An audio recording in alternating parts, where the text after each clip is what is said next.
Welcome to the channel, and my name is Manish Tiwari. So in this particular video we are going to talk about AWS interview questions and their answers as well. So in the previous video we had talked about 10 interview questions and their answers as well. In this video also we are going to cover 10 more AWS interview questions which are the real one, and it's related to your different concepts of the AWS as well. That means the different AWS services. So let's talk about AWS EC2 machines and the question which are related to the AWS EC2. So let's start with the first question of AWS EC2. When should we use NACL and security group? So obviously you know the security group is associated with your EC2 instance. That means your virtual server, correct? So NACL, which stands for Network Access Control List, and security group, these both are used for controlling traffic. So as you can see the keyword as well. So it both used for controlling traffic in AWS VPC. So your NACL applies on subnet level, as you know, and your security group applies on EC2 instance level. Both exist within the VPC. So what does it do? It controls the traffic, which kind of traffic can come to the subnet and which kind of traffic can go outside of the traffic, or it can not go outside the subnet. Then your security group ensures that which kind of traffic can come inside the server and which kind of traffic can go outside the server. So those kind of segregation NACL and security group do. So let's go with the technical words as well. They operate at different levels. NACL are applied at subnet level, while your security groups on the other hand are applied at instance level, providing more granular control over individual EC2 instance or other AWS services. Like you can apply your security group with RDS instances to your nodes, cluster nodes, correct? So you can apply it anywhere you require, like your Lambda, anywhere, correct? So that way security groups give you granular control over the servers, over the different AWS services, while NACL controls the thing over subnet level. Once it passes from the subnet, it will go to the server. Let's move towards the second question, which is again related to NACL and security group only. But here we are talking about the default behavior of NACL and security group. So by default, what all things it allows or deny, correct? So by default, your AWS security group deny all inbound traffic. That means whatever the traffic can come, that all are denied. The traffic can go outside, but it cannot accept any kind of traffic by default. So you have to explicitly mention in the inbound rules, in the incoming rules for the EC2 machines for your security group, so that those traffic can come to your server and then it can go outside as well, because your security group are stateful, while NACL is stateless. That means whatever the traffic you are allowing in your NACL, that means on subnet level, that you have to explicitly mention to go outside as well. That means in your outbound traffic as well. So a default AWS NACL allow all inbound and outbound traffic with a default deny rule that denies all traffic if no other rules are specified. Correct. Now let's move towards the simple question which is related to the VPC. What is VPC? What do you understand why VPC? Correct. So every cloud providers provides some of the part where you can play or you can launch your resources in a private network. So VPC stands for Virtual Private Cloud, which is a logically isolated section of a public cloud provider's infrastructure. So if I'm the one who is having an organization and I have 100 GB of storage, 100 servers. So out of 100 servers, I have given you one server which you can utilize it privately, and you will be paying the amount for that particular one server. So your virtual private cloud is kind of that thing only, where you rent out the some items for some time and then you pay for the same time. Correct. It's just a private cloud where you can launch your resources, you can deploy your resources, and you can configure the things. Now let's move towards the fourth question. How many types of subnet have you created? So you can simply say that I have created public subnet and your private subnet. How do you differentiate whether is this particular subnet is private or public? So to do the segregation or to understand the difference between the public and private, you just need to focus on the internet gateway. If your subnet which is associated with some route table, that route table has association with internet gateway, that subnet becomes your public subnet, and those subnets which for which route table does not have entry for the IGW, that becomes your private subnet. So simple segregation for the subnets, whether public or private, is the internet gateway. If it is associated with IGW, public. If it's not, then private. Fifth question, how to launch a public EC2 machine? So in the fourth question, you got the knowledge of what is public subnet, how it becomes public.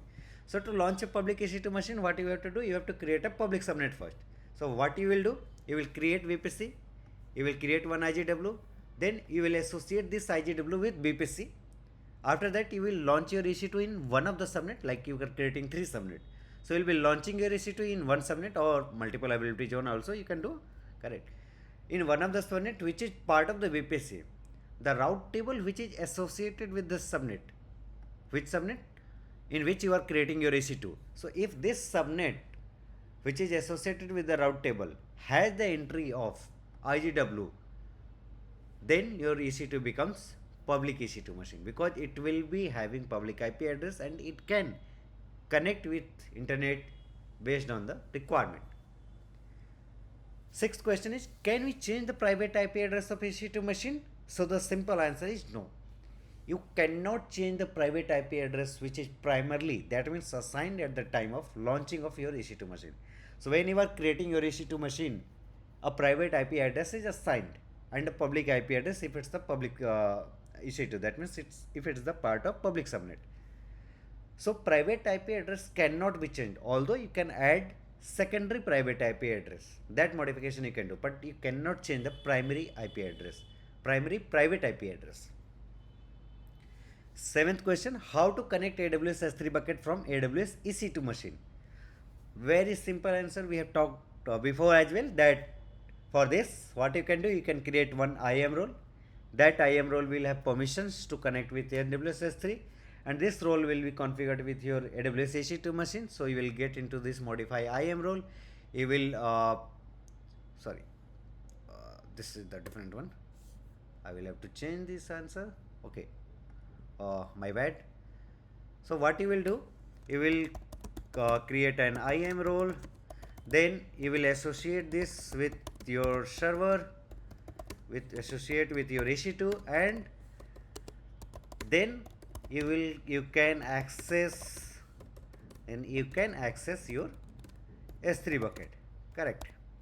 What you will do, your IAM will have the permission for accessing S3, that means S3 star, S3 gate object and other permissions. This role will be associated with your server, and then your server can access S3. But in which scenario? If your EC2 has the public access, that means it's the part of public subnet.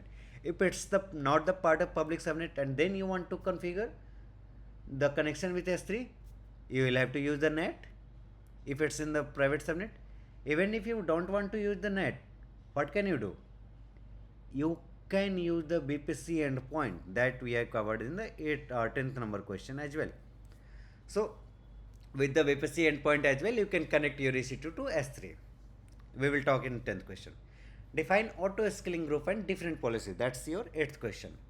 So auto scaling group ensures that a defined number of EC2 instances are running. That means if you have a application which is running and that application requires only 2 number of servers to run in general, that means on a normal time window, but at some time in the evening 7 to 8 there is a spike, and at that time 10,000 users are logging into your application, or 10 lakhs number of users are logging into your application. So you need to serve those traffic, serve those requests.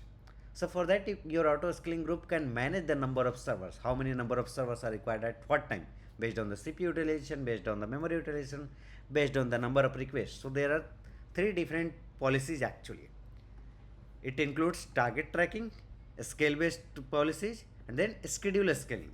So these are 3 different policies that you can learn about. Let's move towards 9th question, when to use VPC peering and transit gateway. If you have 2 VPC, 3 VPC, you can go with the VPC peering, there is no issue. but the moment your number of BPC increases, correct? So at that particular time, what you will have to do, you will have to create transit gateway and configure your BPC for centralized communication, correct? So if you have 5 number of BPC and you are going with the BPC pairing, so it works in a way in star n minus 1 2. That means 5 cross 4 by 2. That means 10 number of connections you will have to do for what you can do for n star n minus 1, and then close and then 2. So that's how your VPC pairing works. So you will have to create 10 connection, while for the transit gateway you just simply create one transit gateway and associate it with the different VPC. So you just solve the complexity of creating the connection between the multiple VPC.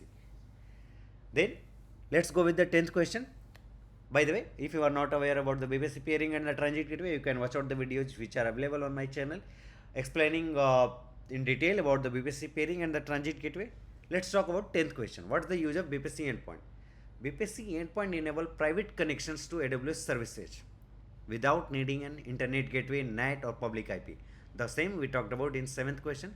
So without internet gateway, without NAT and without public IP, if you want to establish the connection between your EC2 instance and S3, you can do using the BPC endpoint.